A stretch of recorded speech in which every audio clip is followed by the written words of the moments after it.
Le Soleil. L'étude de l'activité de l'aimant a mis en évidence la façon dont les anneaux font naître les satellites et comment certains d'entre eux finiront par devenir étoiles le jour où leur atmosphère explosera.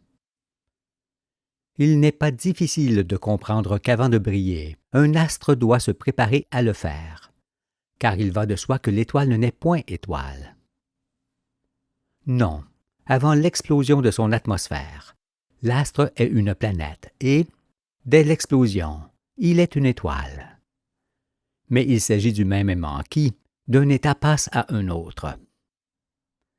Jusqu'à l'explosion atmosphérique, cet aimant s'intégrait et, à partir de cette explosion, il commence à se désintégrer. Cette déflagration, qui est un point obligé par lequel il doit passer, limite sa croissance. Ce qui montre qu'aucune masse du ciel ne peut atteindre une masse supérieure à celle d'une étoile qui s'éclaire.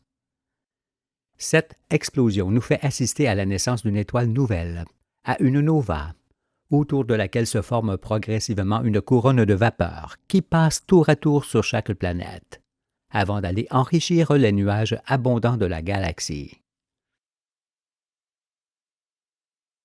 La déflagration atmosphérique a aussi pour effet d'attaquer la surface de la masse du noyau.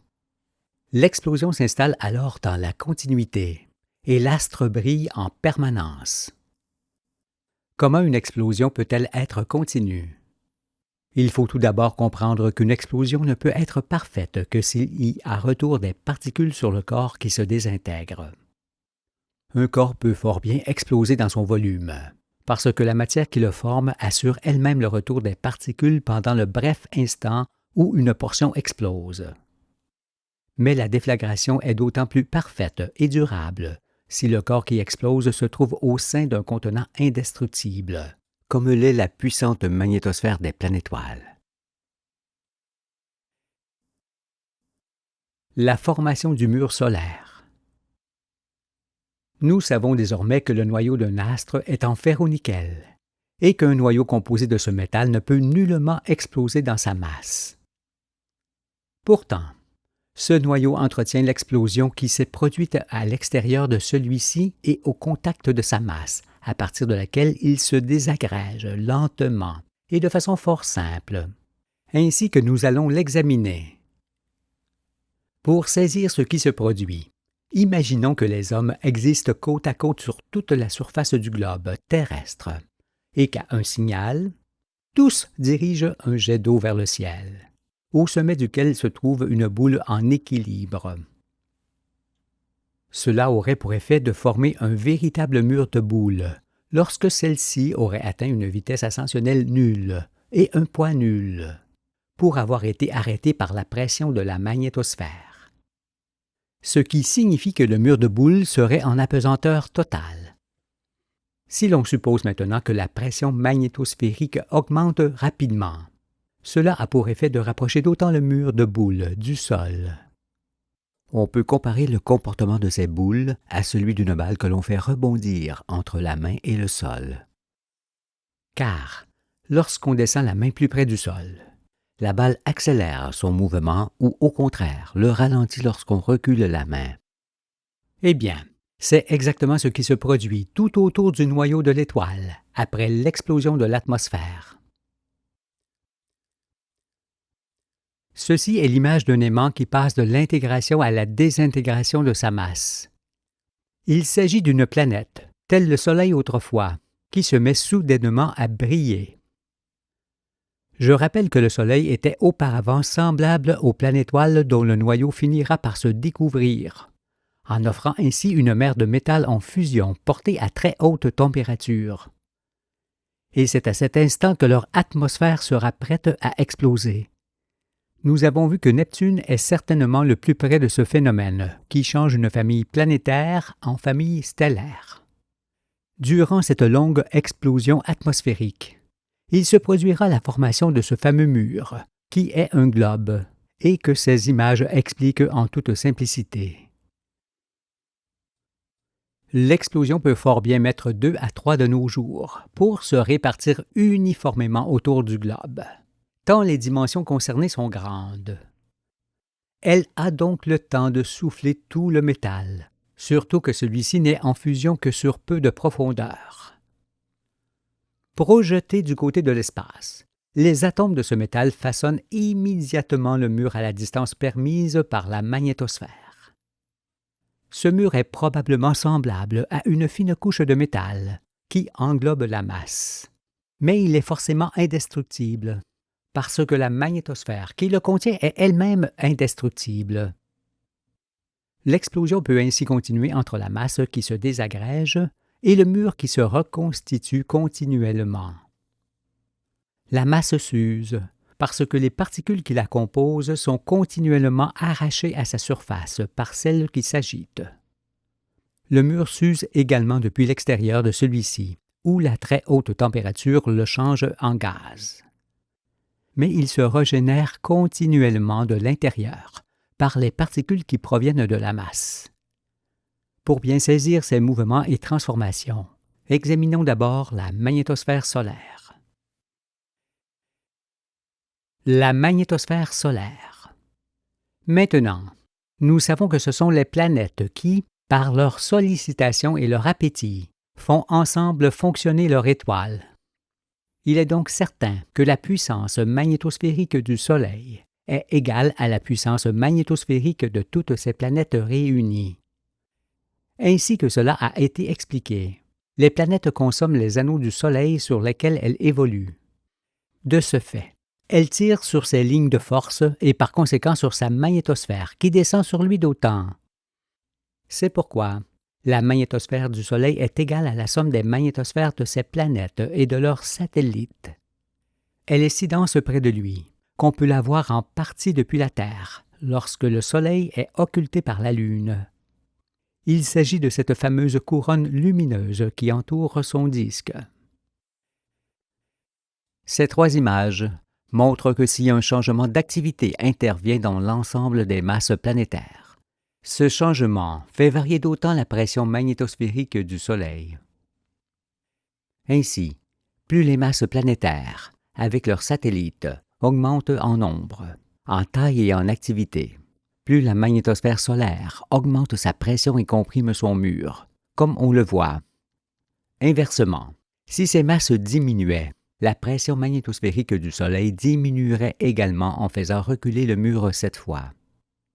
Et cette diminution de la somme des masses qui activent le Soleil se produira chaque fois qu'une de ces planètes deviendra étoile.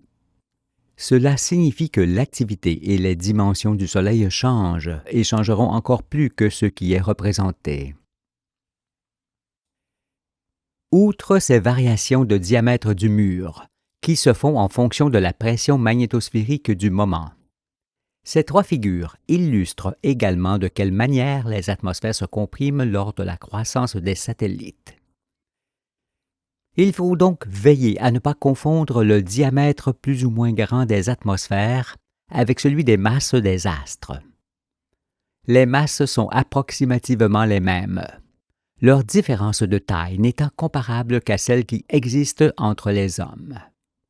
Cela signifie que le noyau du Soleil, qui est très jeune et pas encore usé, n'est nullement disproportionné par rapport au noyau de ces planètes. Il n'y a que l'activité électromagnétique qui varie considérablement, en donnant l'apparence d'énormes inégalités entre les astres. Cependant, il n'en est rien. La masse du Soleil n'est que légèrement supérieure à celle de Neptune, celle de Neptune à celle d'Uranus, celle d'Uranus à celle de Saturne, celle de Saturne à celle de Jupiter, et cette dernière à celle de la Terre.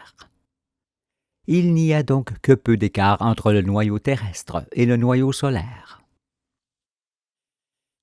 Nous avons vu que l'astre naît tout petit d'un anneau et qu'il se développe par sa surface sur laquelle se soudent les particules qui constituent cet anneau. Mais lorsque le noyau brille dans le ciel, sa masse s'use et réduit son volume 7 fois. Cette usure se fait toujours par la surface du noyau, qui est continuellement attaquée par l'explosion se produisant entre elle et le mur. Sur le Soleil donc, comme sur toutes les étoiles, s'opère ce que l'on appelle la fission et la fusion. La fission, qui est la désintégration des atomes arrachés à la masse, s'exerce entre cette masse et le mur, qui se régénère par ce biais. Quant à la fusion, qui est le changement instantané de l'état d'un corps à un autre état, elle s'exerce à l'extérieur du mur. La masse isolée au centre du globe, du mur, se désagrège alors lentement, en subissant cette activité ininterrompue. La fission solaire. Sur la figure représentant l'explosion atmosphérique, le trajet des particules est représenté par les petites flèches qui partent du cœur de l'explosion, frappent la masse et soufflent le métal en fusion. Les atomes de ce métal forment alors un globe métallique creux sur lequel les particules se heurtent avant de revenir sur la masse, et ainsi de suite. Il s'agit d'une explosion continue qui, comme on l'a dit, arrache d'autres particules au noyau. Ces particules restaurent donc constamment le globe creux, tout en désagrégeant le noyau. Il s'agit de la fission qui s'exerce sur le noyau et non dans le noyau lui-même. Voyez donc le mur, le globe, se soulever dès l'explosion atmosphérique et s'éloigner de la masse centrale jusqu'à la distance permise par la magnétosphère solaire. Ainsi, il apparaît que le mur repousse d'autant et sans l'interrompre toute l'activité électromagnétique qui s'exerçait autour du noyau. Ce qui montre que l'aimant n'est plus le noyau désormais, mais le mur, car le noyau a perdu ses propriétés et est devenu semblable à un gros neutron parfaitement isolé au centre. Son rôle est celui de durer pour maintenir le mur en formation. Observons alors de plus près ce qui se passe à l'intérieur de ce globe, au centre duquel règne le noyau métallique. L'explosion atmosphérique engendre le mur assurément, mais aussi un trou dans l'essence de l'univers. En effet, par l'activité des particules qui vont et viennent depuis la surface de la masse jusqu'au mur, l'essence, qui est continuellement ramassée par ces particules agitées, finit par disparaître à l'intérieur du globe. On peut comparer cela à une boule de neige lancée horizontalement, qui ramasserait la neige qui tombe. Ce phénomène a également été constaté par les scientifiques. En effet, lorsqu'ils accélèrent des particules dans un accélérateur qu'ils ont conçu à cet effet, ils remarquent que celles-ci grandissent démesurément. Qu'est-ce donc qui pourrait faire grandir ces particules accélérées dans l'essence, si ce n'est ce qui est montré par l'exemple de la boule de neige? C'est bien, il donne la main au Fils de l'homme. Si donc des particules ramassent ici l'essence de cette façon, c'est aussi qu'ailleurs toutes font la même chose. Il s'avère alors que lorsque l'essence finit par disparaître dans le globe où s'exerce la fission, ce globe creux est comme un trou dans le volume d'essence de l'univers, un trou où cette essence n'existe plus. En raison de cette absence d'essence, et en fonction de la dureté du noyau et du mur soumis à des pressions gigantesques, il apparaît que les particules arrachées voyagent quasiment sans délai d'un point à l'autre. Les trajets des particules sont ainsi comparables à des étais rigides placés entre la masse et le mur. Ceci est pour montrer qu'il n'y a aucune souplesse dans ce fonctionnement d'ensemble, qui est comme un bloc unique, ne pouvant avoir que la dureté de masse d'une particule pour comparaison. Lorsque nous aurons étudié les ondes, il apparaîtra alors que dans ce globe, dépourvu d'essence, il ne peut plus y avoir de vibration de cette essence, c'est-à-dire de chaleur, de lumière et de bruit, ce qui signifie que le froid extrême, comme on ne peut l'imaginer, est atteint au cœur de l'étoile. La chaleur s'entend par la plus ou moins grande présence de forces vibratoires, d'ondes, et le froid par leur plus ou moins grande absence. Ici, c'est leur absence totale. C'est pourquoi je dis que le froid extrême ne peut exister qu'au cœur des étoiles. Ce qui n'est point paradoxal toutefois, parce que la chaleur extrême existe pareillement à l'extérieur du mur, comme nous allons le voir. Mais il s'agit de la température absolue, achevée, parce que le froid et la chaleur extrême se rejoignent de part et d'autre du mur de fort petite épaisseur. On comprend également que la formation de ce trou dans l'univers fait supporter à la masse l'énorme pression exercée par l'essence de l'espace. La dureté de la masse du Soleil est donc semblable à celle d'un neutron, d'autant que cette masse se trouve dans le froid extrême qui n'existe pas ailleurs et qui contracte la matière au-delà de ce que l'on peut imaginer. Seul l'esprit peut entreapercevoir ce que sont la consistance et l'aspect de la masse soumise à ces conditions extrêmes, ne pouvant appartenir qu'aux étoiles. Mais arrêtons-nous là dans ces considérations, car seule la particule, qui est un bloc intégral et indivisible composé d'essence, peut nous servir de comparaison. Nous ne pouvons donc en dire davantage sur la masse des étoiles. Il faut seulement retenir qu'à l'intérieur du mur solaire, le froid, le silence, l'obscurité, la dureté, la pression, la vitesse, la densité et l'isolement sont extrêmes. Ils ne peuvent être dépassés ailleurs, où que l'on soit dans l'univers. Bien qu'il me plaise d'enseigner le Soleil, cela me fait frémir tant les puissances concernées sont immenses. Vous m'écoutez, mais moi j'assiste à ce qui se passe dans ce globe où règne la masse, et cela me remplit de grande émotion. Je vous le dis, quand la science de l'Éternel aura sur vous l'effet qu'elle a eu sur le Fils de l'homme, Dieu pourra se reposer, car plus aucune de ces merveilleuses œuvres n'échappera au regard de ses enfants, qui en sont les héritiers. Comprenons par ailleurs que par l'absence totale d'ondes et par l'immense pression magnétosphérique qui s'exerce sur le mur et la masse, la dureté de cette dernière rend l'étoile tout à fait fiable et durable, parce qu'il ne peut rien lui arriver d'autre que ce qui se produit. Je dis qu'aucune étoile, petite ou grande, ne peut exploser davantage ni plus vite qu'elle ne le fait. C'est pourquoi le Soleil demeurera ainsi et dans une activité variable jusqu'à ce que son noyau soit entièrement consommé, comme il le sera au terme de son chemin qui le conduit au centre de la galaxie, où il s'éteindra. En effet, on comprend mieux ici que lorsqu'il n'y aura plus la masse au centre qui lui donne forme et existence, son mur immense s'effondrera. Quand cela se produira, c'est aussi toute la magnétosphère qui disparaîtra, en occasionnant un grand vide magnétosphérique qui se comblera aussitôt par les magnétosphères des étoiles environnantes. C'est ce phénomène qui rapproche les étoiles et provoque l'aspiration des branches de la galaxie, en la faisant ainsi tourner sur elle-même. La fusion solaire. Pour se représenter maintenant la fusion qui s'exerce à l'extérieur du mur, il faut d'abord faire la différence entre brûler et exploser. Pour cela, imaginons que l'on enferme une galaxie entière dans un contenant solide, de telle sorte qu'elle le remplisse. Eh bien, cela aurait pour effet de la faire exploser aussitôt. Cette explosion se produirait parce qu'une étoile souffle et que par ce souffle, qui s'appuierait sur la paroi du contenant solide, elle se reculerait vivement en engendrant la collision en chaîne de tous les astres, ce qui provoquerait forcément une déflagration, comme celle qui se produit lorsque les protons d'un gaz brûlent en étant contenus. Une galaxie faite d'étoiles qui brûlent est un feu semblable. Cela signifie qu'un gaz ne peut exploser que s'il est contenu, sinon il brûle seulement. Voilà la différence.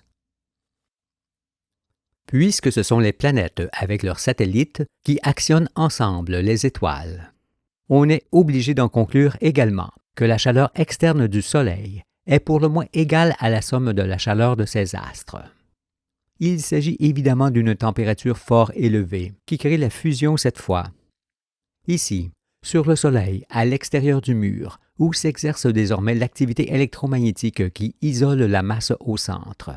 La chaleur et la pression sont tellement fortes qu'elles changent instantanément le mur en gaz, au fur et à mesure qu'il se régénère. Il s'agit d'un formidable phénomène de source. Produit en abondance par le mur, les gaz combustibles explosent ou brûlent en haute altitude, comme s'ils jaillissaient d'un conduit et s'élevaient en forme de tornade. C'est ce qui engendre les magnifiques protubérances que nous pouvons observer depuis la Terre. Ainsi, sur le Soleil, la fusion n'est pas plus séparable de la fission que ne l'est le jour de la nuit sur Terre.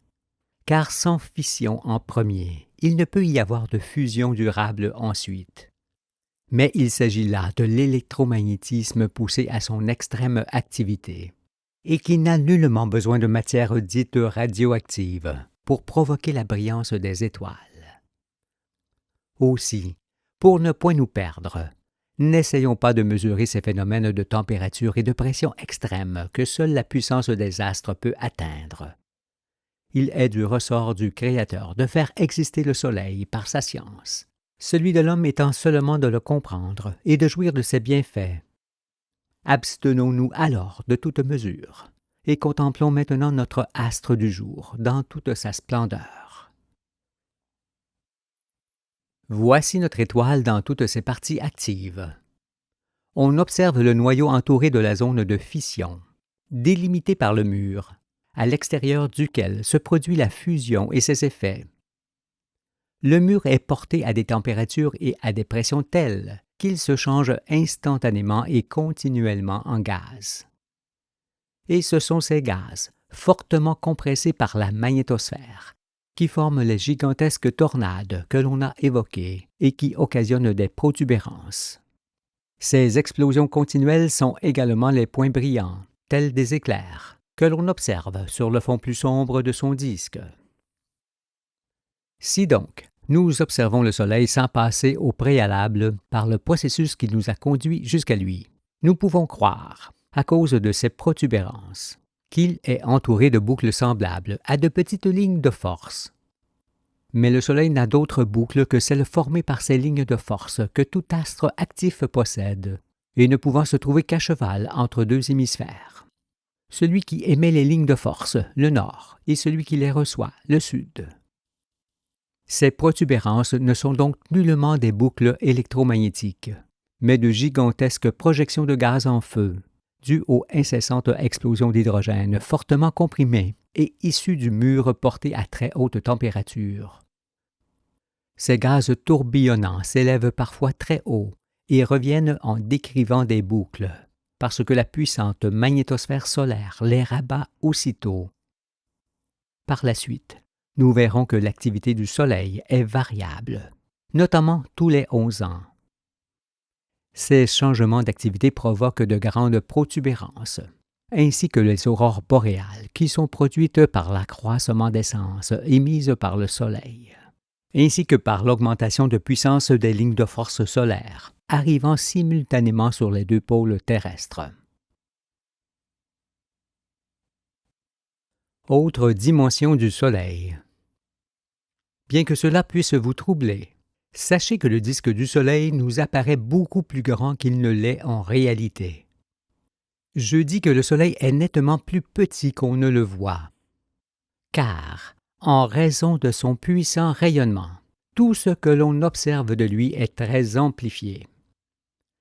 Il est connu que lorsqu'un corps est une source lumineuse ou fortement éclairée, il paraît plus grand qu'il ne l'est. Ici, c'est semblable, parce que nous parlons de la plus grande source lumineuse qui puisse exister. Il est donc évident et certain que les dimensions solaires, comme le disque, les protubérances, les taches noires ou les explosions, sont très inférieures à ce qu'elles nous apparaissent depuis la Terre. Nous verrons prochainement que la grande atmosphère en feu du Soleil est continuellement brassée par l'anneau de l'étoile de laquelle il descend, et que c'est ce phénomène qui donne à cette atmosphère l'apparence d'être vrillée. Cet anneau de l'étoile mère du Soleil forme également les gouffres sombres, les taches noires, qui barrent son disque, comme l'anneau du Soleil forme la tache ovale de Jupiter. Pensons également que notre astre du jour est comme une source qui rend l'essence à l'espace où elle fut prise pour le former. Il convient aussi de remarquer que l'essence n'est pas directement restituée par le mur solaire, mais par les gaz qui explosent et brûlent. L'essence forme les particules, et seules les particules peuvent, en se désintégrant, restituer l'essence à l'extérieur du mur. L'intégration forme les particules et ces dernières les astres, et la désintégration désagrège l'astre qui redevient particule. Et ce sont les particules qui rendent l'essence en brûlant. Cela signifie que l'étoile rend l'essence à l'espace par l'intermédiaire des particules, et non directement. Dorénavant, nous savons que l'activité électromagnétique concerne la magnétosphère, les lignes de force, les anneaux et les masses que ces anneaux produisent. Or, pour qu'elles puissent demeurer autour de la masse lors de l'événement stellaire, il faut évidemment que cette activité se trouve à l'extérieur de cette masse et non à l'intérieur de celle-ci. Car il est certain que si l'électricité passait dans la masse des conducteurs, le Soleil ne pourrait être démontré. Mais puisqu'il est démontré, il confirme, lui aussi, l'authenticité de tout ce que j'enseigne sur l'activité électromagnétique, qui sert à intégrer et à désintégrer les masses pour qu'il y ait renouvellement perpétuel. Ainsi, l'éternité, qui est la perfection des perfections, apparaît clairement à tous. Sur le Soleil, la dépense quotidienne de matière est considérable. Et s'il n'y avait que l'usure de sa masse pour la compenser, notre étoile disparaîtrait bien vite. Certes, cette masse s'use, mais en petite quantité et fort lentement. En effet, l'activité électromagnétique apporte à l'extérieur du mur quasiment toute la matière qui est consommée par la fusion de ce dernier. La durée de vie du Soleil sera donc très longue. Un homme met 9 mois pour venir au monde et vit ensuite 100 fois plus longtemps, c'est-à-dire 900 mois en moyenne, soit 75 ans. Pareillement, il faut un certain temps pour former un Soleil, et ce Soleil dure également le centuple du temps qu'il fallut pour le former. C'est pourquoi je dis que la durée de vie du Soleil sera fort longue. Elle sera de 100 myriades d'années. Tel en est le nombre juste que j'ai entendu et qui correspond à la durée de vie des âmes. Cette image nouvelle du Soleil est bouleversante, parce que c'est la première fois que le regard de l'homme pénètre jusqu'au cœur de notre étoile et dans sa réalité. Devant une telle perfection, je suis rempli de grande émotion. En vérité, j'entends aussi ses bruits, j'assiste à ses mouvements, j'entre dans sa gloire, car tout ce que j'explique est une succession de faits pouvant être soumis à observation et vérifiés. Dieu me fait percevoir son univers merveilleux, depuis l'imperceptible lointain jusqu'au centre de mon âme, afin que ses œuvres ne m'échappent et que je puisse les enseigner. C'est pourquoi je vais d'émerveillement en stupéfaction qui me font constamment respirer l'émoi. Le Père m'a orienté sur le chemin qui conduit à l'existence du Soleil, en me montrant qu'il était l'aboutissement d'un long processus électromagnétique. C'est pourquoi sur le chemin de la vérité où je vous emmène, il n'y a point de lacune ni de porte fermée qui obstrue le passage. Avec le témoignage d'un simple aimant fait de main d'homme, on a démontré Jupiter et ses satellites, ainsi que la façon dont il sera amené à briller le moment venu. Nous savons alors en toute certitude que le Soleil était autrefois comme lui. Mais vouloir expliquer le Soleil à partir de ce que l'on observait de lui était une entreprise vouée à l'échec. Toutefois, sachez que c'est en voyant ce qui n'avait jamais été montré et en entendant ce qui n'avait jamais été raconté que les grands, les intelligents et leurs prêtres s'emploieront à vouloir anéantir ce que je dis. Mais à vous les humbles, qui donnez comme moi valeur de vie aux astres, je vous demande ceci. Comment ceux qui ignorent parfaitement l'activité électromagnétique universelle pourraient-ils connaître le Soleil? La famille solaire leur étant étrangère, ils ne peuvent pas savoir que les étoiles existent grâce à leurs astres, qui les obligent à briller pour éclairer chacune leur monde. À partir de quoi les galaxies dans leur mouvement, leur renouvellement et leur raison d'être ne peuvent que leur échapper. Et l'homme, pour qui tout existe, reste un mystère à leurs yeux. Cependant, ne vous y trompez pas, il faut 2 mois pour lire le livre de vie. 2 années pour ouvrir les yeux, 2 siècles pour en mesurer les bienfaits, et 2000 ans pour qu'il aille de soi en chacun. Il est d'un long effet,